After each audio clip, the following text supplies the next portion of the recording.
Hey, my reactor. So I'm on Bernice, Orphans, chapter 14, the last of chapter 14.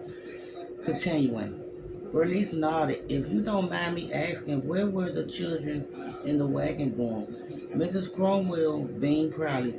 I'll be happy to tell you, she said. A number of years ago, the Children's Aid Society started a wonderful program to help homeless, abandoned, and orphan children by transporting them out of the big cities and placing them with royal farm families. The children in that wagon had families waiting for them out in Michigan. They'd be treated as natural born children in the matter of schooling, clothing, and training, and given $100 when they turned 21. Bernice raised her eyebrows. They had family waiting? How is that possible? Miss Cromwell clapped her hands at her wrist. Well, not all of them. Some arrangements were made ahead of time, of course, but posters has been put up to let the news people, no, the town people know the trains are arriving. Then an open house will be held where families can choose from the rest of the children.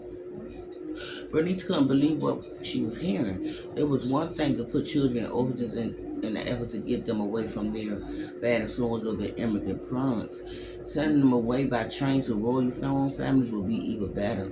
Babies too, she said. Miss Cromwell nodded. Sometimes, yes.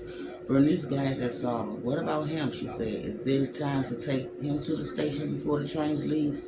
Miss Cromwell furrowed her brows. No, not this time, she said. But in the future, perhaps. Does he speak English? Yes, Bernice said. That's helpful, Miss Cromwell said. We only send white English-speaking children on the train. The less desirable are too hard to place. Bernice tried to hide her disappointment. I see, she said. Of course, foreign children were hard to place, especially those who didn't look American. It made perfect sense, but she was hoping she'd stumble upon an easier way to get immigrants away from their parents. She went over to Sarah, who was still playing jacks. Miss Cromwell followed. Sarah, Bernice said, say hello to Miss Cromwell. Sarah stopped playing and looked up. Hello. Miss Cromwell swatted beside him. That's one of my son's favorite games, she said.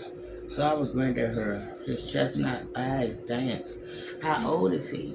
He's 10. Maybe we could play together sometime, Sarah said, if I come to visit again.